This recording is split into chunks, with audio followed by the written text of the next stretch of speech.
हम गलत रास्ते पर आ गए।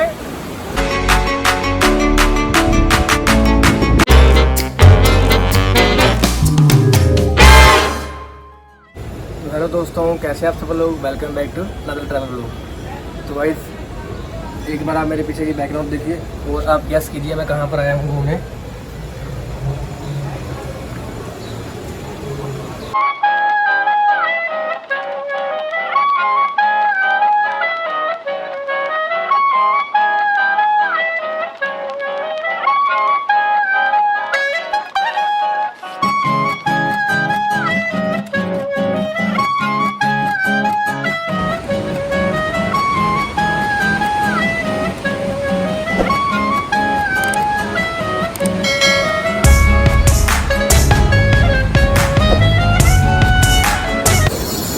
तो गाइस मैं आया हूँ मणिकर्ण साहिब गुरुद्वारा घूमने के लिए।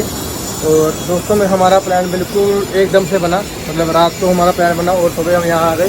तो मैंने वहाँ का शूट नहीं किया और यहाँ से आज का शूट स्टार्ट कर दिया।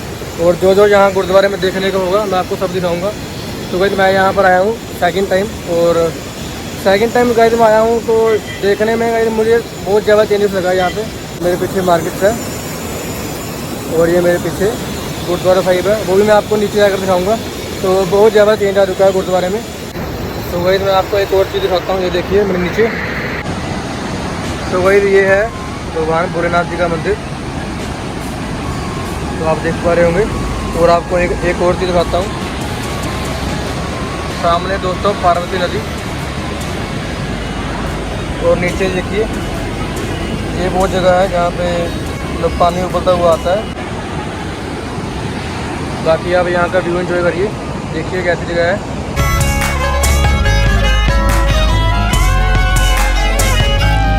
तो दोस्तों ये कुदरत का एक चमत्कार ही है, क्योंकि यहाँ पे मणिकर्ण साहिब गुरुद्वारा है, तो उसकी आपको हिस्ट्री पता ही होगी कैसी है।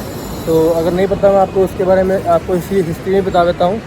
तो भाई यहाँ गुरुद्वारे का कुछ इतिहास लिखा हुआ है, और यहाँ पे लिखा है, माना गया है ब्रह्मांड पुराण में इस तीर्थ का नाम वेद ने हरिहर कहा है, और इसका दूसरा नाम अर्धनारीश्वर और तीसरा नाम चिंतामणि। यहाँ भगवान शंकर जी ने माता पार्वती के साथ 11,000 वर्ष निवास करके तप किया, और एक दिन जल क्रीड़ा करते समय माता पार्वती जी की चिंतामणि गिर गई, जो सीधा पाताल लोक में शेषनाग जी के पास चली गई। और इसके अधिकारी या तो भगवान शंकर जी थे या शेषनाग जी। शंकर जी ने अपने गणों को मणि तलाश करने के लिए आज्ञा दी, और लेकिन मणि प्राप्त नहीं हुई। इस प्रकार शंकर जी ने क्रोध होकर अपना तृतीय नेत्र खोलने लगे, जिससे सारी पृथ्वी किमयगान हो गई। शंकर जी ने नेत्रों से नन्दा देवी प्रकट हुई, और मणिकर्ण नन्दा देवी जी का जन्म स्थल है। और कुछ यहाँ पे आगे लिखा हुआ पढ़ नहीं हो रहा है। तो जैसा भी दोस्तों मैंने आपको जितना मुझे समझ आया मैंने आपको बता दिया। और जो यहाँ का वेदर है आप एक बार देखिए। तो सुबह सुबह तो कहीं यहाँ पर बारिश पड़ रही थी, और अभी तो बहुत ज़्यादा ही धूप निकल चुकी है। तो मैं दोस्तों यहाँ पर आया था टाइल्स पे, तो मैं वेट कर रहा हूँ अपने फ्रेंड से, क्योंकि वो अभी रेडी हो रहे हैं। तो मैं तो जल्दी रेडी हो गया, तो मैंने सोचा जल्दी अपनी वीडियो शूट कर लें। हाँ दोस्तों, जो मेरा लुधियाना से मणिकर्ण साहिब आने का खर्चा हुआ है वो है, मैं हूँ दोस्तों बाई बस। तो यहाँ का खर्चा मेरा हुआ है मतलब 650 की टिकट लगी है हमारी यहाँ पे आने की। बस ने हमें उतारा था भुंतर, उसके बाद हमने किसी टैक्सी। तो टोटल आप अंदाज़ा लगा लीजिए मेरा यहाँ पे खर्च हुआ कम से कम 1,000 रुपया, मतलब यहाँ पर आने का, और जाने का भी इतने होगा। और जो जो खर्च होगा मैं आपको वीडियो में दिखाता रहूँगा। और ये देखिए यहाँ का व्यू,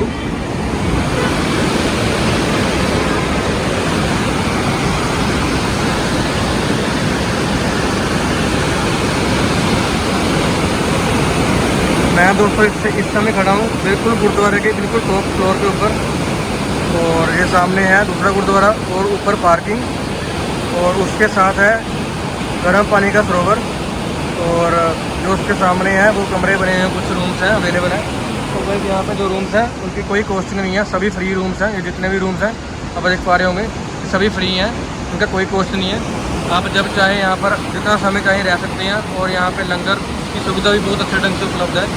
और आप एक बार यहाँ का ऊपर का पहाड़ों का व्यू चेक कीजिए, और देखते हैं जो भी होगा आपको वीडियो में सब कुछ दिखाऊंगा। जो भी यहाँ पे देखने लायक है सभी चीज़ दिखाऊंगा। मंदिर गुरुद्वारे में जो यहाँ पे जगह है, मतलब एक गुफा भी है, वो भी आपको दिखाऊंगा। तो चलो आगे चलता हूँ मैं अपने दोस्तों के पास, और देखते हैं वो भी रेडी हुए हैं कि नहीं। तो फिर आपको वीडियो के एंड तक सबको दिखाऊंगा। और ये है गैलरी हॉल। अगर आपको कमरा यहाँ पे ना मिले तो आप यहाँ पे स्टे कर सकते हैं। और ये है हमारे दो दोस्त जिसके साथ मैं आया हूँ। चलिए फिर मत्था taken. Yes yes go baby. चलो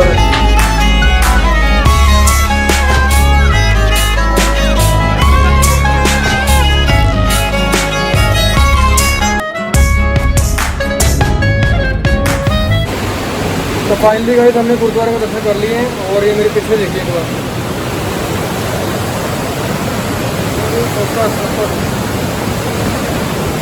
इतना तेज पानी आ रहा है। और अभी हमने दर्शन कर लिए गुरुद्वारे के और अब हम जाएंगे शिव मंदिर, तो उसका भी मैं आपको दर्शन करवाऊँगा। तो लोग चलते हैं।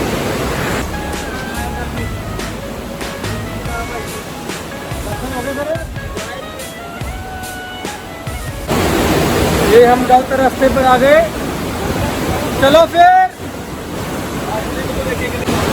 बाकी मेरी आवाज़ थोड़ी ज़्यादा साफ नहीं आ रही है क्योंकि यहाँ पे पानी की बहुत ज़्यादा आवाज़ आ रही है।